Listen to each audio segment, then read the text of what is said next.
या घडीला सगळ्यात महत्वाची बातमी येते मी मीनाक्षी तुमच्याकडे। पण धर्मेंद्र प्रधान अमित शहांच्या भेटीला पोहोचलेले आहेत। केंद्रीय शिक्षण मंत्री धर्मेंद्र प्रधान अमित शहांच्या भेटीला। धर्मेंद्र प्रधान राजीनामा देणार का? मीनाक्षीकडे आपण पुन्हा एकदा जाण्याचा प्रयत्न करूया। पण दृश्य आणि ही ब्रेकिंग न्यूज मात्र कायम टीव्ही स्क्रीनवर आपण सतत पाहतोय। केंद्रीय शिक्षण मंत्री धर्मेंद्र प्रधान हे आता अमित शहा यांच्या भेटीकरता पोहोचलेले आहेत। आज सकाळपासून काय काय घडलं ते सुरुवातीला क्विक आपण जाणून घेऊया।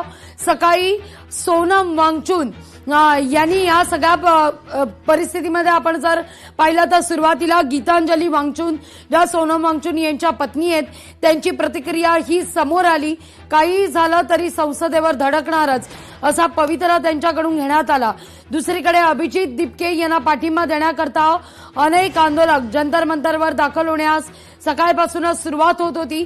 मिळेल त्या वाहनांना आंदोलक त्या ठिकाणी पोहोचत होते।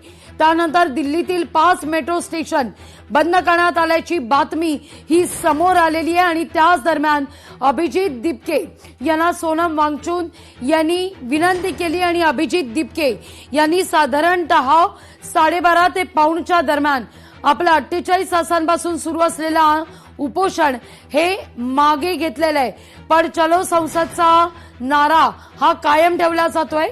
कॉकरोच जनता पार्टीचे आंदोलक कुठल्याही क्षणी संसद भवन परिसरात दाखल होण्याची शक्यता वर्तवली जाते आणि त्यातूनच संसद भवन परिसरात सुरक्षा व्यवस्था सुद्धा या ठिकाणी वाढवण्यात आलेली आहे। या सगळ्या घडामोडी घडत असताना तिथं राज्यातही कॉकरोच जनता पार्टीला पाठिंबा देण्याच्या दृष्टीनं पुणे असू दे, मुंबई असू दे, अमरावती, बीड, छत्रपती संभाजीनगर या सगळ्या ठिकाणावरून मोर्चे काढून पाठिंबा दर्शवला जातोय।